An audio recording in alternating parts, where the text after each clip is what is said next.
Really work at it, how long then? Asked the student. 30 years, replied the master. But I do not understand, said the disappointed student. At each time that I say I will work harder, you say that it will take me longer. Why do you say that? Replied the master, when you have one eye on the goal, you only have one eye on the path. This is the dilemma that I face within the American public education system. We are so focused on a goal, whether it be passing a test or graduating as first in the class. However, in this way, we do not really learn at our fullest. We do whatever it takes to achieve our original objective. Some of you may be thinking, well, if you pass a test or become valedictorian, didn't you learn something? Well, yes, you learned something, but not all that you could have. Perhaps you only learned how to memorize names, places, and dates to later on forget in order to clear your mind for the next test. School is not all that it can be. Right now, it's a place for most people to determine that their goal out is to get out as soon as possible. I am now accomplishing that goal. I am graduating. I should look at this as a positive experience, especially being at the top of my class. However, in retrospect, I cannot say that I'm any more intelligent than my peers. I can attest that I am only the best at doing what I'm told. Yet here I stand, and I'm supposed to be proud that I have completed this period of indoctrination. I will leave in the fall, and I will go on to the next phase expected of me in order to receive a paper document that certifies that I'm capable of work. But I contest that I'm a human being, not just a worker. I'm a thinker, an adventurer. A worker is someone who is trapped within repetition, a slave of the system set up before him. But now I have successfully shown that I was the best slave. I did what I was told to the extreme. While others sat in class and doodled to later become great artists, I sat in class to take notes to become a great test taker. While others would come to class without their homework done because they were reading about an interest of theirs, I never missed an assignment. While others were creating music and writing lyrics, I decided to do extra credit, even though I didn't even need it. So I wonder, why did I even want this position? Sure, I earned it, but what will come of it? When I leave educational institutionalism, will I be successful or forever lost? I have no clue about what I want to do with my life. I have no interest because I saw every subject as a study, as work, and I excelled at every subject just for the purpose of excelling and not learning. And quite frankly, I'm very scared. John Taylor Gatto, a retired school teacher and activist critical of compulsory schooling, asserts, we could encourage the best qualities of youthfulness, curiosity, adventure, resilience, the capacity for surprising insight simply by being more flexible about time, texts, and tests, by introducing kids into truly competent adults, and by giving each student what autonomy he or she needs in order to take a risk every now and then. But we don't do that. Between these cinder block walls, we are all expected to be the same. We are trained to ace every standardized test, and those who deviate and see light through a different lens are worthless to the scheme of public education, and therefore viewed with contempt. H.L. Mencken wrote in the American Mercury for April 1924 that the aim of public education is not to fill the young of this species with knowledge and awaken their intelligence. Nothing could be further from the truth.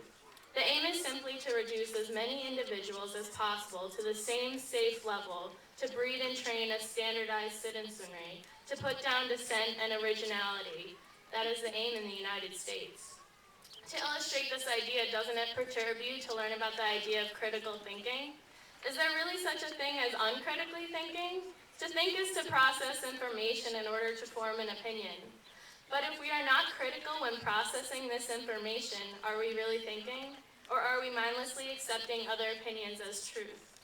This was happening to me, and if it wasn't for the rare occurrence of an avant-garde 10th grade English teacher, Donna Bryan, I would have been doomed. I am now enlightened, but my mind still feels disabled. I must retrain myself and constantly remember how insane this ostensibly sane place really is. And now here I am in a world guided by fear, a world suppressing the uniqueness that lies inside each of us. A world where we can either acquiesce to the inhuman nonsense of corporatism and materialism or insist on change. We are not enlivened by an educational system that clandestinely sets us up for jobs that could be automated, for work that need not be done, for enslavement without fervency for meaningful achievement. We have no choices in life when money is our motivational force. Our motivational force ought to be passion. But this is lost from the moment we step into a system that trains us rather than inspires us. We are more than robotic bookshelves, conditioned to blurt out facts we were taught in school. We are all very special. Every human on this planet is very special. So aren't we all deserving of something better? Of using our minds for innovation rather than memorization, for creativity rather than futile activity, for rumination rather than stagnation? We are not here to get a degree to then get a job so we can consume industry-approved placation after placation. There is more and more still. The saddest part is that the majority of students don't have the opportunity to reflect as I did. The majority of students are put through the same brainwashing techniques in order to create a complacent labor force working in the interests of large corporations and secretive government.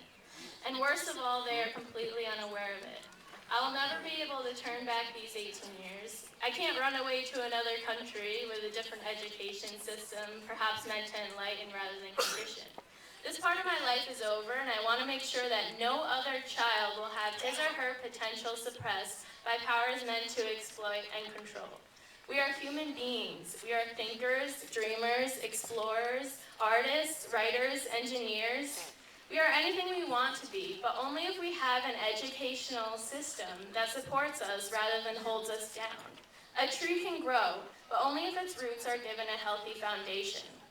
For those of you out there that must continue to sit in desks and yield to the authoritarian ideologies of instructors, do not be disheartened.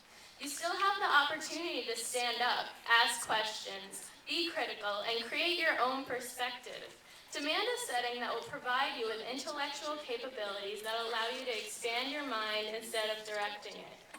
Demand that you be interested in class. Demand that the excuse, "you have to learn this for the test," is not good enough for you. Education is an excellent tool, if used properly, but focus more on learning rather than getting good grades. For those of you that work within the system that I am condemning, I do not mean to insult. I intend to motivate. You have the power to change the incompetencies of the system. I know that you did not become a teacher or an administrator to see your students bored. You cannot accept the authority of the governing bodies that tell you what to teach, how to teach, and that you will be punished if you do not comply. Our potential is at stake. For those of you that are now leaving this establishment, I say, do not forget what went on in these classrooms. Do not abandon those that come after you. We are the new future, and we are not going to let tradition stand. We will break down the walls of corruption to let a garden of knowledge grow throughout America. Once educated properly, we will be cultivated and wise. We will have the power to do anything, and best of all, we will use that power for only good. We will not accept anything at face value. We will ask questions, and we will demand truth. So here I stand. I am not standing here as valedictorian by myself. I was molded by my environment, by all my peers who are sitting here behind me. I couldn't have accomplished this without all of you. It was all of you who truly made me the person I am today. It was all of you who were my competition, yet my backbone. In that way, we are all valedictorians. I am now supposed to say farewell to this institution, those who maintain it, and those who stand with me and behind me. But I hope this farewell is more of a see you later, when we are all working together to rear a pedagogic movement. But first, let's go get those pieces of paper that tell us that we're smart enough to do so.